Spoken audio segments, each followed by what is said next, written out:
সামনে তো নির্বাচন আই হচ্ছে, এখন আমরা চার ভাইয়ের মধ্যে খেলা কোন দল করব? আমি তো মন থেকে বিএমপি করতাম, মাঝখানে আওয়ামী লীগ কতদিন ক্ষমতাতে আছেন, বড় ভাই আওয়ামী লীগ করতো, ভাইয়ের লগে আসিলাম। ভাইটা তুমি কোনটা গো? আমি তো আওয়ামী লীগই করি। আওয়ামী লীগ যদি নির্বাচন না গিয়ে তো আমি ভোট দিতে আমি যাইতাম না। জামাতে আয়রুক, আমরা মুসলমান হিসাবে একটা জামাতের একটা সুযোগ দেওয়ার দরকার। আর আমি হইলাম মুন্সি মানুষ, আমি জামাতের মধ্যেই আছি, জামাতেই থাকবাম। এনসিবির কথা কম না লাগে, এনসিবি কি উড়ে আইছে নাকি? দেশ স্বাধীনের করছে এনসিবি ওরা নাই, এনসিবি করবাম। চার ভাই চার দল করলে কোনো অসুবিধা হয় কিনা?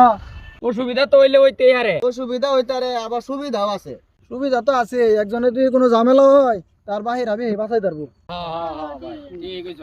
তে আমি জামাত, তুই বিএমপি, তুই তাই এনসিবি, আর বড় ভাই তো কোনো নামই নাই। বড় ভাই আমরা বাইরে যতই মারামারি করি, মানে বাইরের মানুষের বোঝানি যাইতো না যে আমরার ভিতরে মিল আছে। বাইরে মারি করবাম, গড় হারি একতালিত বইয়া ভাত খাই। চার ভাইয়ের মধ্যে যে মিল আছে এটা যাতে বাইরের মানুষ কেউ না বুঝতে পারে, ঠিক আছে? এই কেন আইতাছে? এখান থেকে যাই আমি কেউ খেলবো হয়তো বা। আর আওয়ামী লীগ নির্বাচন না আইলে দেশের নির্বাচন হইতো না, ঠিক আছে?